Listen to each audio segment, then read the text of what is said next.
Hello students of class 11 উদস্তিবিদ্যা অধ্যায় এই ভিডিওতে আমরা একটা ইম্পর্টেন্ট টপিক আলোচনা করব, সেটা হচ্ছে হাইড্রোলিক প্রেস। হাইড্রোলিক প্রেস আমাদের পাস্কালের যে সূত্র থেকে ঘাত বিধির নীতি, যেটা আমরা লাস্ট ভিডিওতে পড়লাম, তারই একটি ব্যবহারিক প্রয়োগ। ব্রিটিশ ইঞ্জিনিয়ার ব্রামা উনি কিন্তু এই হাইড্রোলিক প্রেসের কিছু ইম্প্রোভাইজেশন এবং কিছু মডিফিকেশন করেন। এই জন্য অনেক সময় হাইড্রোলিক প্রেসকে বলা হয় ব্রামা প্রেস। তোমরা বোর্ডে এই প্রান্তে দেখতে পাচ্ছ একটা ব্লক ডায়াগ্রাম রয়েছে।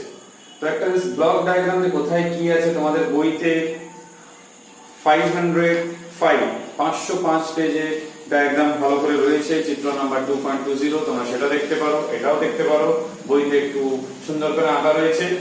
তো আমরা এইখানে যে ডায়াগ্রামটা রয়েছে, এটা হচ্ছে একটা হাইড্রোলিক প্রেসের একটা নরমাল রেখাচিত্র। এর থেকেই আমাদের হাইড্রোলিক প্রেস সম্বন্ধে বুঝতে হবে।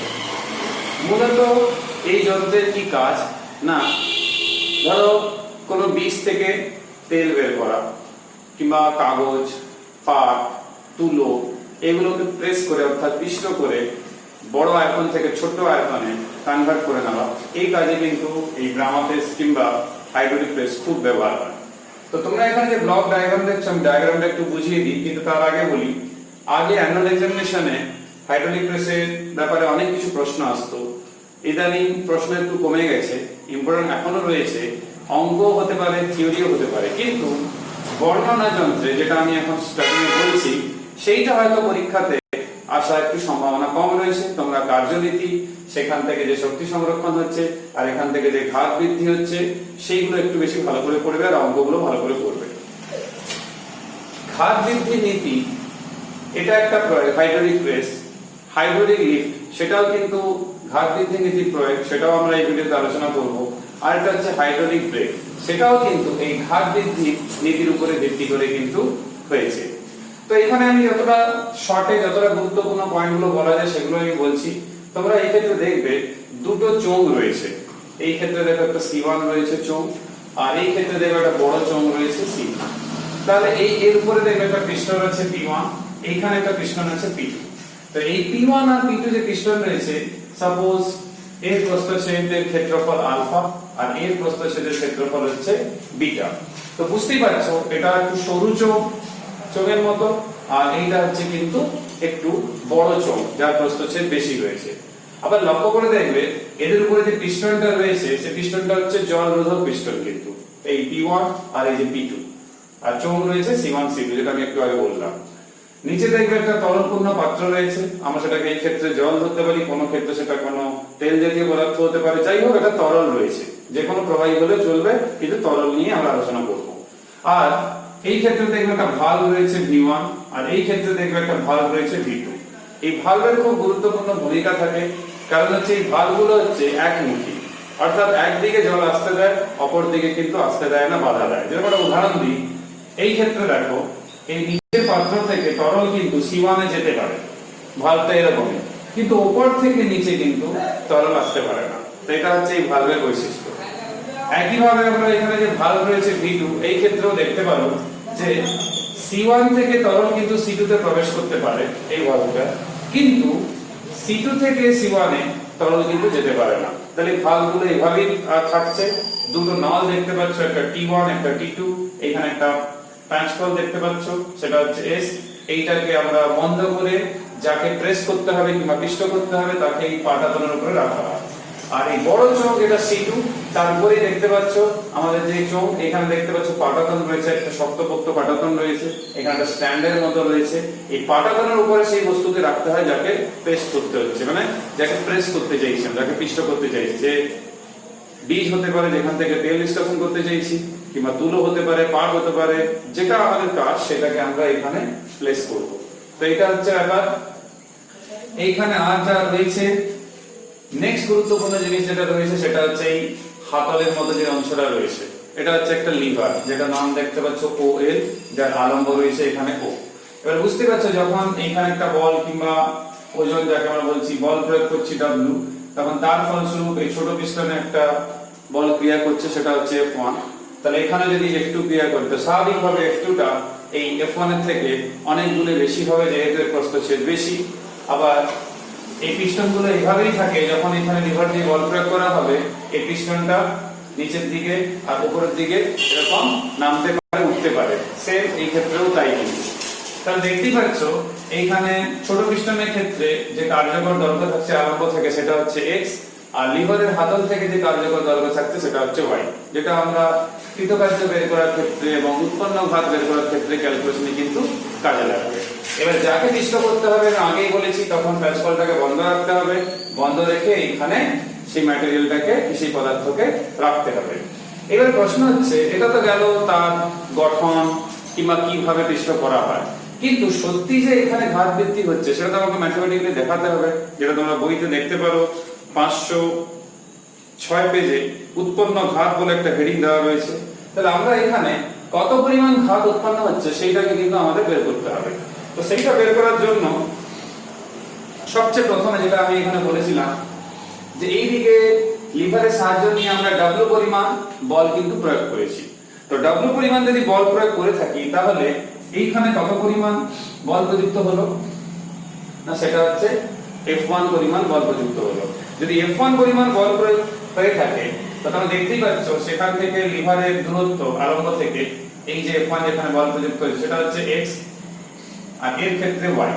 তাহলে লিভারের কার্যনীতি অনুসারে আমরা এটা ইজিলি বলতে পারি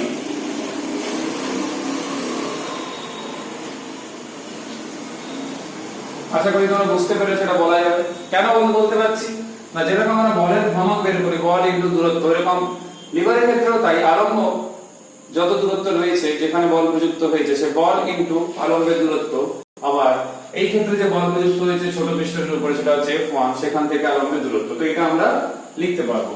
তো এইখান থেকে আমরা এটাও বের করতে পারি যে W সমান তাহলে কত হবে, তোমরা বইতেও দেখতে পারো সমীকরণ একে F1 সমান W বের করতে পারি, কিন্তু আমার লাগবে F1 এইটা। তাহলে এইটা লিভারের কার্যনীতি থেকে আমরা পেলাম। আবার এই ক্ষেত্রে যদি আমরা তাকিয়ে দেখি, এই ক্ষেত্রে যে চাপ হচ্ছে, যে চাপ প্রযুক্ত হচ্ছে এই পিস্টনের উপর, তো সেটা কত, না সেইটা হচ্ছে F1 বাই আলফা। তো তোমরা বইতে ওই লেখাটা লক্ষ্য করে দেখতে পারো যে P1 পিস্টন দ্বারা জলের উপর প্রদত্ত চাপ, যেহেতু তরল যে রয়েছে ভেতরে সেটা হচ্ছে জল, তাহলে P1 পিস্টন দ্বারা জলের উপর প্রদত্ত চাপ। তো এটা কোনটা, না এইটাই হচ্ছে P1 মানে প্রথম, তাহলে P1 পিস্টন দ্বারা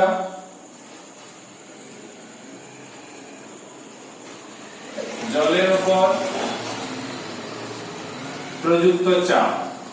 তাহলে এই চাপটা পাস্কালের সূত্র অনুসারে অপরিবর্তিতভাবে সঞ্চালিত হবে, যেহেতু বদ্ধ প্রবাহী। তাহলে সেইটা কত হবে, না আমরা বলতে পারি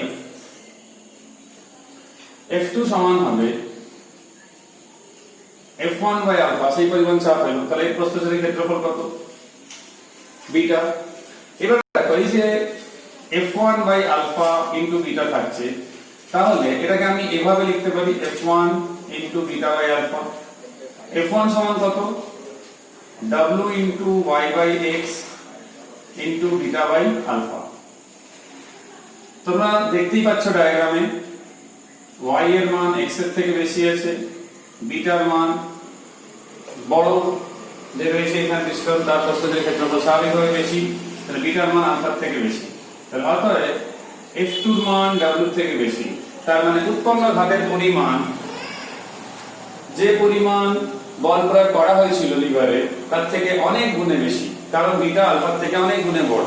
হ্যাঁ, স্বাভাবিকভাবে একটু যদি কৃতকার্যের দিক থেকে বলা হয় তাহলে সেইটা একটু শক্তি খরচ হয়ে যাচ্ছে, কারণ ঘর্ষণ বলতে এখানে আমরা ঘর্ষণবিহীন পিস্টনগুলো ধরেছি, তো বাস্তবে সেগুলো ঘর্ষণবিহীন হবে না, তো কিছুটা কিন্তু কমবে, মানে কিছুটা শক্তি অপচয় হবে। তো এইটা দেখো লক্ষ্য করে উৎপন্ন ঘাত প্রযুক্ত বল অপেক্ষা অনেক গুণে বৃদ্ধি পেয়েছে, সেটা আমরা প্রমাণ করতে পারলাম। এইবার আমরা দেখতে চাইবো যে যান্ত্রিক সুবিধা কত পাচ্ছি এই যন্ত্র থেকে, কারণ যন্ত্র আছে মানে যান্ত্রিক সুবিধা থাকবে। তাহলে আমরা চেক করে নিই একটু, তাহলে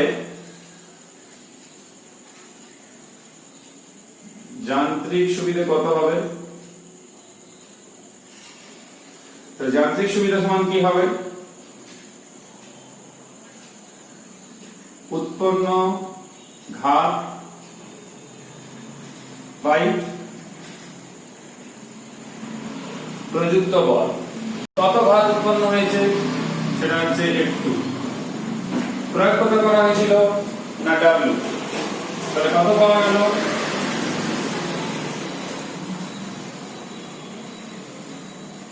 তাহলে লক্ষ্য করে দেখো y x এর থেকে বড় আবার বিটা আলফার থেকে বড়, তাহলে নিশ্চিতভাবে যান্ত্রিক সুবিধার মান 1 এর থেকে বড়। তাই তোমরা দেখতে পারো বইতেও যে সেই ক্ষেত্রেও দেখবে পরিষ্কার লেখা রয়েছে যান্ত্রিক সুবিধা 1 অপেক্ষা অনেক বেশি, তবে এই যে 1 অপেক্ষা অনেক বেশি রয়েছে তার থেকে একটু কমে যায়। তার কারণ হচ্ছে যেটা আমি একটু আগে তোমাদের বললাম যে ঘর্ষণের জন্য কিছু পরিমাণ কিন্তু আমাদের যান্ত্রিক সুবিধা কমে যায়, কিছু শক্তি আমাদের কিন্তু অপচয় হয়ে থাকে। কোথায় ব্যবহার করা হয় আমি আগেই বলেছি, তুলো, কাপড়, পাট এগুলো কি করা হয় কম্প্রেস করার জন্য কিংবা পিষ্ট করার জন্য, প্রেস করার জন্য এখানে দেওয়া হয়, এখানে বল প্রয়োগ করা হয়, এখানে প্রচন্ড পরিমাণে ঘাতের সৃষ্টি হয়। তার ফলস্বরূপ কি হয়, এই যে পিস্টনটা এরকম রয়েছে, এই পিস্টনটা উপরের দিকে চলে যায়, এখানে একটা একদম দেখে দণ্ডের মতো রয়েছে না পাটাতনের মতো, এখানে পাটাতন উপরে একটা দণ্ডের মতো, তাহলে কি হচ্ছে নিচ থেকে এরকম পিস্টন এই উপরে একটা পাটাতন থাকছে, তার উপরে তুলো কিংবা যেটা রাখতে চাইছো কিংবা বীজ সেগুলো রাখলাম, যখনই সেদিক থেকে বল প্রয়োগ হবে এটা কি উপরে উঠে যাবে, তখন কি হবে পিষ্ট হয়ে যাবে। এরকম খুব বেশি পরিমাণে ঘাত উৎপন্ন হওয়ার জন্য এটা হয়ে থাকে।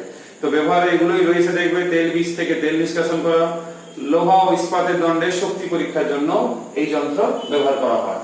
তাহলে অতগুলো ব্যবহার রয়েছে এই হাইড্রোলিক প্রেসে, কিন্তু আগের বারের মতো এখানেও সে একই প্রশ্ন যে ঘাত বৃদ্ধির নীতি কিংবা ঘাত বৃদ্ধি হচ্ছে সেটাও আমরা দেখলাম ঘাত বৃদ্ধির নীতি প্রয়োগ করে। প্রশ্ন হচ্ছে যেটা আগে 2 নম্বরে এসেছে অনেকবার অ্যানুয়াল এক্সামিনেশনে, যে তাহলে হাইড্রোলিক প্রেসে এই যে ঘাত বৃদ্ধি হচ্ছে তাহলে কি শক্তিরও বৃদ্ধি হচ্ছে? তাহলে তো শক্তি সংরক্ষণ নীতি পরিপন্থী হয়ে যাবে। তাহলে সেইটা আমাদের প্রুফ করে দেখাতে হবে হাইড্রোলিক প্রেসে বেশি পরিমাণের বল পাওয়া সত্ত্বেও শক্তির কিন্তু কোনো লাভ হয়নি, কিন্তু মানে আমরা শক্তির দিক থেকে কোনো লাভবান হয়নি, শক্তি যা ছিল তাই আছে। আমরা এখনই দেখবো ছোট পিস্টন দ্বারা ছোট পিস্টনের উপরে যে কার্য করা হলো আর বড় পিস্টন দ্বারা যে আমরা কার্যটা পেলাম সে দুটি কিন্তু সমান।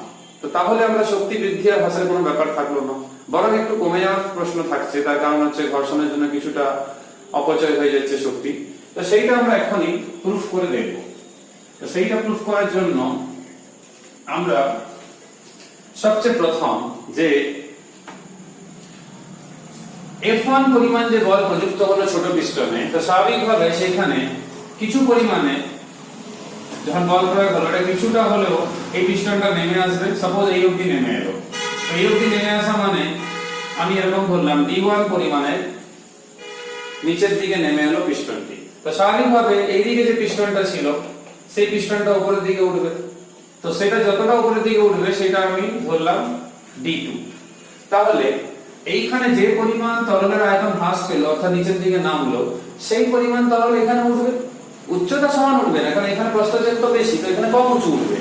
কিন্তু এইখানে যতটা পরিমাণ তরল যদি 100 ml হয় সেটা 100 ml উঠবে, উচ্চতা আলাদা হবে কারণ প্রস্থচ্ছেদ আলাদা। তাহলে আমরা বলতে পারি D1 ইনটু আলফা সমান D2 ইনটু বিটা। কেন হয়েছে না এই তরলের যে পরিমাণ আয়তন কমেছে সেটার জন্য এটা হয়েছে। তো তোমরা বইতেও দেখতে পারো এরকমই লেখা রয়েছে C1 চোঙে জলের আয়তন হ্রাস মানে এইটা,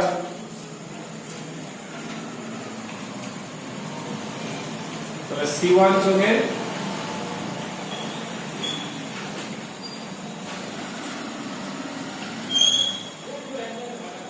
জলে এটা হচ্ছে D1 আলফা, আর এইটা কি না C2 চোঙে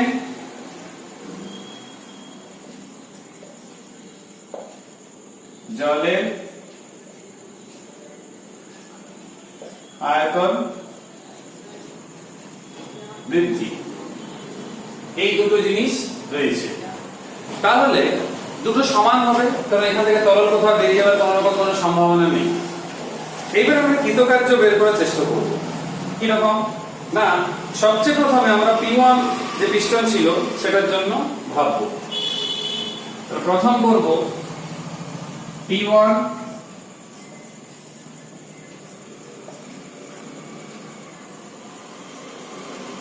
পিস্টনটি উপর কৃতকার্য, সেইটা কত?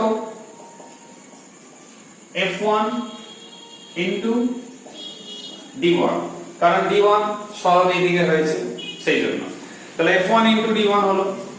দ্বিতীয় ভাবে P2 পিস্টনটি দ্বারা কৃতকার্য, কারণ হচ্ছে আমরা প্রথমটা প্রয়োগ করলাম আর এখানে পেলাম, তাই এর উপরে কার্য করা হলো আর এর দ্বারা কার্য হলো, সেই জন্য এটা পিষ্ট হলো। তাহলে যদি আমি এইখানে কার্যটা বের করে দেখি, যেরকম F2D2 সমান F1D1, যদি এই জিনিসটা প্রমাণ করে দেওয়া যায়, F2D এই দুটো যদি সমান দেখিয়ে দেওয়া যায়, তাহলে আমরা বুঝতে পারবো শক্তির কোনো রকম পরিবর্তন হয়নি মোট শক্তি।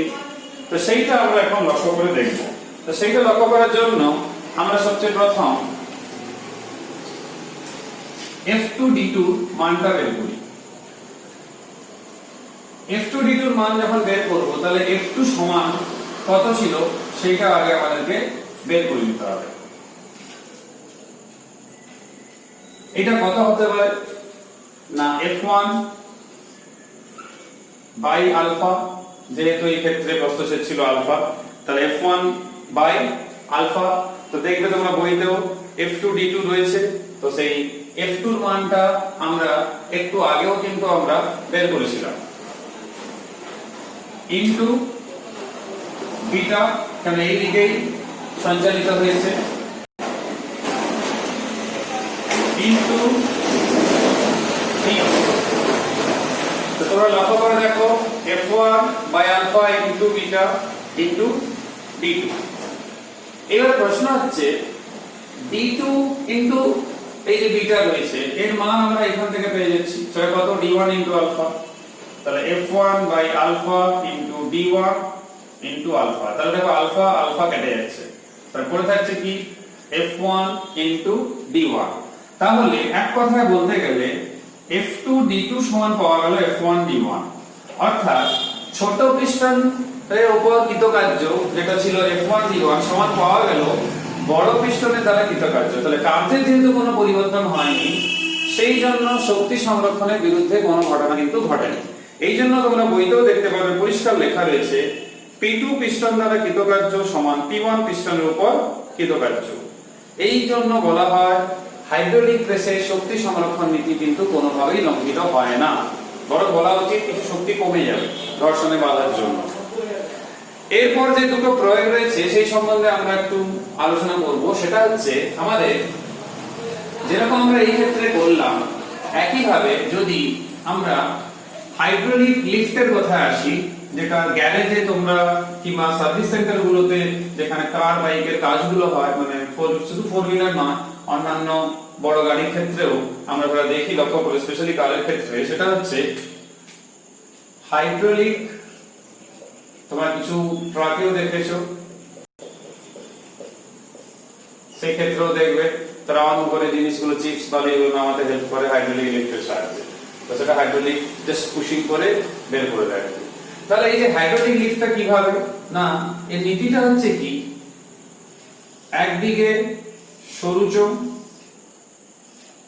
চোঙের মতো দেখতে পাচ্ছ, আরেক দিকে একটু বড়, তার তুলনায় যথেষ্ট বড়, এরকম। এবার নীতিটা হচ্ছে এরকম,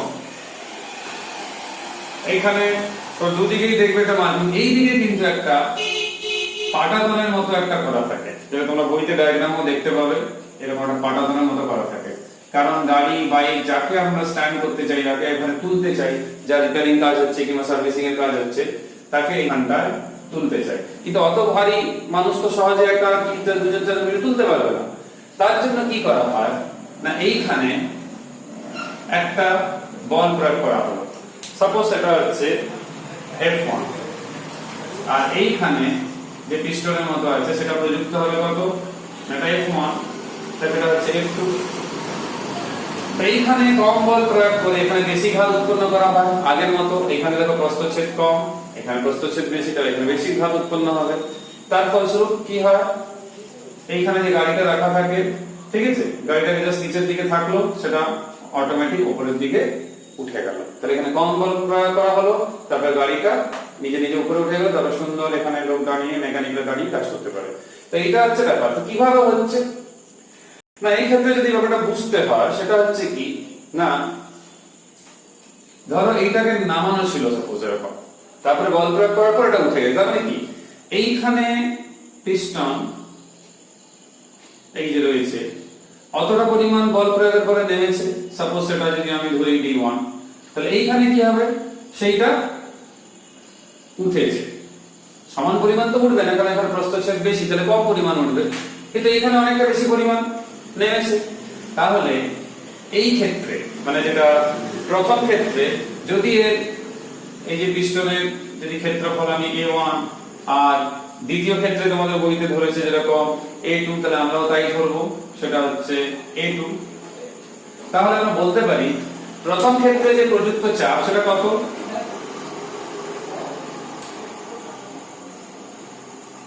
না, প্রযুক্ত চাপ হচ্ছে F1/A1। তো এইখানে কত আসবে না, F2 চলে আসবে F1/A1 ইনটু A2। তোমরা বইতেও লক্ষ্য করে দেখবে F2 যে মানটা পাওয়া যাচ্ছে সেটা হচ্ছে F1/A1 ইনটু A2। বইতে এটাকেই নাম দিয়েছে কত না P। তো একই ব্যাপার, F2 হচ্ছে P ইনটু A2, আর P এর মানই হচ্ছে এটা।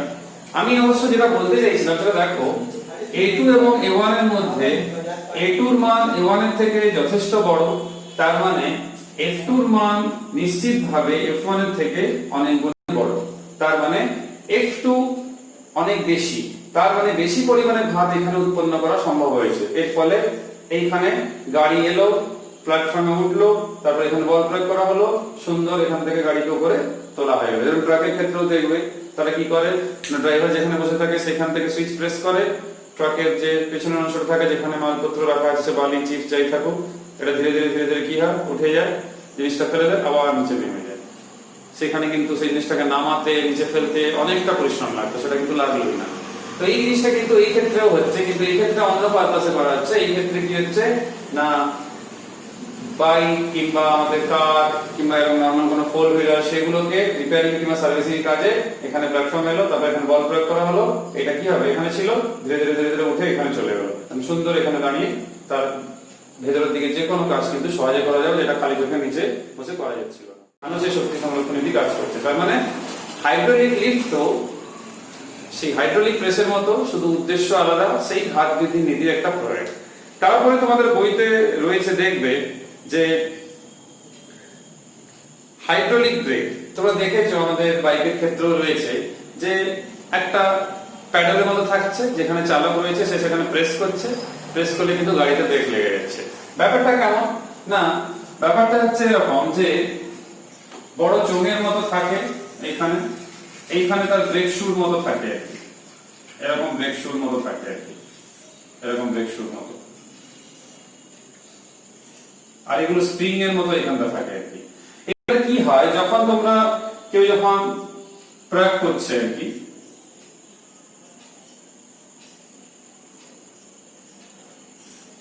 যখন এখানে ধরে পেডালে যখন প্রয়োগ করছে, এর ভেতরে এখানে তরল বলতে কি না ব্রেক অয়েল গুলো থাকে আর কি। তো যখন পেডালে এরকম পাওয়াটাকে হালকা বল প্রয়োগ করা হচ্ছে না, ব্রেক কষা হচ্ছে, তখন কি হচ্ছে না, সেই চাপটা সঞ্চালিত হচ্ছে থ্রু আউট দ্য ড্রাম। তো ভেতরে একটা মাস্টার চোঙ বলে থাকে চোঙ, তো সেখান থেকে কি এসেছে, চাপটা এখানে সঞ্চালিত হচ্ছে। তাহলে এইটা যে যুক্ত রয়েছে, এটা কিভাবে যুক্ত থাকে না, এইটা হচ্ছে গাড়ির রিমের সঙ্গে যুক্ত থাকে। যেরকম সাইকেলের রিম রয়েছে, বাইকের চাকার দেখবে রিম রয়েছে, এখানে টায়ার যুক্ত থাকে, সেটা কি থাকছে না, রিমের সঙ্গে যুক্ত থাকে। যখনই তোমরা এখানে বলটা প্রয়োগ করছো কলোনিতে, তখন এটা কিন্তু এরকম সামনের দিকে চলে যাচ্ছে, তখন এই যে ঘূর্ণনটা হচ্ছে, ঘূর্ণনটা অনেকটা স্লো হয়ে যাচ্ছে কিংবা কমে যাচ্ছে। ওই জন্য অত দ্রুত কম বল প্রয়োগ করেও ব্রেকটা কষা যাচ্ছে। তো এই যে হাইড্রোলিক ব্রেক, এটাও কিন্তু এই ঘাত বৃদ্ধি নীতিরই একটা প্রয়োগ। তোমরা বইতেও দেখতে পারো, ওটা বইতে ডায়াগ্রাম সহ রয়েছে। তো এটা গাড়ি থামানোর জন্য এটা খুবই গুরুত্বপূর্ণ। এটাও কিন্তু হাইড্রোলিক প্রেস এবং হাইড্রোলিক লিফটের মতো। তো বইতে উদাহরণের অঙ্ক রয়েছে, তোমরা স্পেশালি উদাহরণ 2 এর আর 3 এর অঙ্কটা দেখো, আমাদের এইচএস এর কমন প্রশ্ন অ্যানুয়াল এক্সামিনেশনের জন্য।